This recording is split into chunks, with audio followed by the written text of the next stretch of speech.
નમસ્કાર, જય શ્રી કૃષ્ણ. મારું નામ છે જીયા રબારી અને આજે આપણી સાથે છે ISGG James web jewellery college ના ચેરમેન મિસ્ટર કલ્પેશ દેસાઈ. તો આજે આપણે ISGG ની શરૂઆતના વિચારથી તેના સફળતાના મુકામ સુધીની વાત કરીશું. તો સર, તમે ISGG આપણા ભારતમાં ઘણી બધી ફિલ્ડ ને ઘણી બધી બિઝનેસ છે, તો તેમાં આ જ બિઝનેસ શા માટે? સૌપ્રથમ ISGG જ્વેલરી કોલેજ ઇન્ડિયામાં અલગ લોકેશનમાં સુરત, હૈદરાબાદ, ચેન્નઈ, અમદાવાદ, શ્રીલંકા, દુબઈ અને રશિયામાં અમારા એજ્યુકેશન કોલેજો આવેલી છે. જેની અંદર અમે જેમ્સ અને જ્વેલરીને લગતા મેનેજમેન્ટ અને ટેકનિકલ કોર્सेस બધાને શીખવાડીએ છીએ.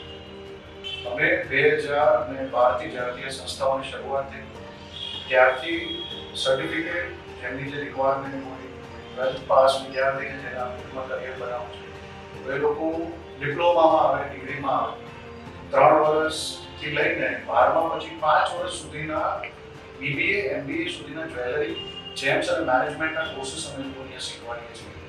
તમે આ બિઝનેસની શરૂઆત કરી ત્યારે તમે કઈ મુશ્કેલીઓનો સામનો કર્યો? શરૂઆતમાં જેમ્સ અને જ્વેલરીમાં વર્ષોથી ક્લાસ કલ્ચર ને એક ઇન્સ્ટિટ્યૂટનું કલ્ચર હોય. શરૂઆતમાં થોડું બધાને એવું લાગે કે આની અંદર ડિગ્રી પોસિબલ નથી તો MBA, BBA પોસિબલ નથી. જેમ સમય ગયો એના એકેડેમિક કરિક્યુલમમાં અમે ફેરફાર કરી અને આજે એ BBA, MBA, diploma, executive diploma, ડાયમંડના અલગ કોર્सेस, જ્વેલરી ડિઝાઇનના અલગ કોર્सेस અમે શીખવાડીએ છીએ. હવે લોકો માટે સમજવું બહુ ઇઝી છે. આજે બ્રાન્ડ તમે કદાચ જોશો તો ઇન્ડિયામાં બહુ લિમિટેડ ઇન્સ્ટિટ્યૂટ છે કે જે જેમ્સ અને જ્વેલરીમાં એક્ઝિક્યુટિવ મેનેજમેન્ટનું એજ્યુકેશન આપે છે. સર, લોકોના મત પ્રમાણે બિઝનેસ કરતા પહેલા નોકરી કરવી જરૂરી તે માટે તમારું શું કહેવું? તમારે ક્યારે પણ તમારું એજ્યુકેશન પૂરું થાય તરત જ ફેમિલી બિઝનેસમાં એવી રીતે ચાલુ ના કરવું જોઈએ. તો એમ કહું છું કે મિનિમમ તમારે 3 વર્ષ કામ કરવું જોઈએ. ભલે પછી જરૂરિયાત જોબની છે કે નથી, તમે એક એમ્પ્લોય તરીકે કામ કરો છો તો તમે તમારા પોતાના બિઝનેસમાં એમ્પ્લોય પાસેથી બહુ સારું કામ લઈ શકો. એ સમજવા એના એકદમ ટેકનિકલ લૂપહોલ સમજવા માટે કમ્પલસરી છે કે તમે કોઈ પણ એક સારી જગ્યાએ 3 વર્ષ કે 4 વર્ષ જ્યારે તમે જોબ કરો છો ખૂબ સારી રીતે સવારે 9 થી લઈને સાંજે એમનો જે પણ કંપની કે સંસ્થાનો સમય હોય એનાથી જ તમે ભવિષ્યમાં જ્યારે પોતાનો બિઝનેસ ચાલુ કરશો એ ખૂબ સારી રીતે તમે કરી શકો. સર, આજના સમયમાં ડાયમંડ ઇન્ડસ્ટ્રીમાં કેટલી હરીફાઈ છે? આજના સમયમાં ડાયમંડ ઇન્ડસ્ટ્રીમાં હરીફાઈ છે અને પહેલેથી છે અને હંમેશા એ રહેવાની. ભવિષ્યમાં ડાયમંડની કેટલી માંગ હશે? હવે છેલ્લા 2024-25 પછીથી એની સંખ્યા ખૂબ મોટી થઈ. Middle East, far East, America, Europe આ બધા દેશોમાં ડાયમંડની ડિમાન્ડ વધારે છે. એટલે એ વસ્તુ વધવાનું છે હંમેશા ભવિષ્યમાં. કરંટ આ ઇન્ડસ્ટ્રીની સ્થિતિ કેવી છે અને યુક્રેન અને રશિયા વચ્ચે થયેલા યુદ્ધની આના પર શું અસર પડી? 2026 થી અત્યાર સુધીમાં જેટલો બી સમય ગયો છે ખૂબ પોઝિટિવ છે, માર્કેટ સારું છે. જે ટેરિફના ઇશ્યુ હતા અમેરિકા સાથેના એ બધું સુધરી ગયું છે એટલે હવે ઘણું માર્કેટ સારું છે. ISGG વ્યવસાયમાં બીજા કયા દેશો સાથે જોડાયેલ છે?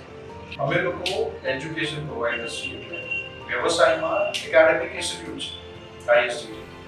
શ્રીલંકા સાથે રિસેન્ટલી અમે ગવર્મેન્ટ સાથે જોડાયા છીએ. રશિયામાં અમે ગવર્મેન્ટ સાથે જોડાયા છીએ. દુબઈમાં અમારું એકેડેમિક કેમ્પસ ચાલુ થાય છે અને ઇન્ડિયામાં જે 4 અલગ બ્રાન્ચીસ છે કરીને અમે બધા ટેકનિકલી તો ઘણી બધી યુનિવર્સિટી સાથે જોડાયેલા છે. બ્રાન્ચીસ અમારી આ 3-4 જગ્યાએ ઇન્ટરનેશનલ છે, 4 લોકલ છે. લોકો આજના સમયમાં રિયલ ટાઈમ વધુ પ્રિફર કરે છે કે આર્ટિફિશિયલ, એનું મુખ્ય કારણ શું છે?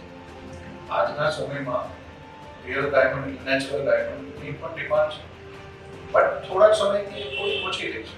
જેમ કે એની સામે બહુ સ્ટ્રોંગ એક નવી પ્રોડક્ટ છે જે સુરતમાં છેલ્લા 15 વર્ષથી દેખાય છે એને કહેવાય લેબ ગ્રોન ડાયમંડ. CVD અને HPST પ્રકાર એને અહીંયા ગ્રો કરવામાં આવે. નેચરલ ડાયમંડ જમીનમાંથી નીકળે. લેબોરેટરીમાં સેમ કન્ડિશન્સની અંદર એ લોકો એને આર્ટિફિશિયલ નો કહેવાય, લેબ ગ્રોન ડાયમંડ છે. એની કેમિકલ, ઓપ્ટિકલ અને ફિઝિકલ પ્રોપર્ટી એક સરખી હોય. નરી આંખે તમને ખબર પણ ના પડે કે આ લેબ ગ્રોન ડાયમંડ છે અને નેચરલ ડાયમંડ છે. લેબોરેટરીની અંદર જ્યારે સાયન્ટિફિક મિશન્સમાં અમે ચેક કરીએ ત્યારે જ આપણને ખબર પડે કે આ ડાયમંડ અસલી છે અને આ ડાયમંડ લેબ ગ્રોન છે. એની ડિમાન્ડ વધારે છે માર્કેટ. ઓલ ઇન્ડિયામાં તમારે કેટલી બ્રાન્ચો છે અને નોકરી મળવાના ચાન્સ છે? ટોટલ 27 પ્રકારના જેમ્સ અને જ્વેલરીના કોર્सेस આવે છે. બધા અલગ સ્ટેટ અને સિટીમાંથી ટોટલ ઇન્ડિયા અને ઇન્ટરનેશનલી અમે 45 કન્ટ્રીઝના લોકો ISGJમાંથી શીખેલા છે. એટલી નાની ઉંમરે તમારું સફળતાનું મુખ્ય કારણ શું છે?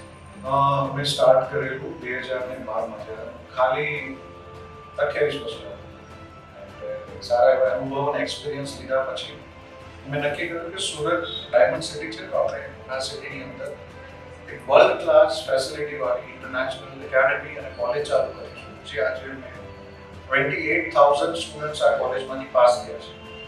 હંમેશા કાર્યરત રહેવા માટે તમને એવી કઈ બાબત છે જે તમને હંમેશા મોટિવેટ રાખે છે?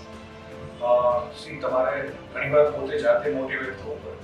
માર્કેટમાં તમે જ્યારે કહો છો એટલે ઘણા બધા પ્રોબ્લેમ્સ આવે, પણ હંમેશા એક પોઝિટિવ માઇન્ડસેટ સાથે તમારું શરૂઆત કરવી પડે. બહુ જલ્દી અમે એક પ્રાઇવેટ યુનિવર્સિટી ચાલુ કરી છે, જેના અંદર આનાથી નેક્સ્ટ લેવલના જે એકેડેમિક મોડલ્સ છે, લક્ઝરી સેગમેન્ટ એના અંદર આવે છે, એ બધું મારું ભવિષ્યના પ્લાન છે.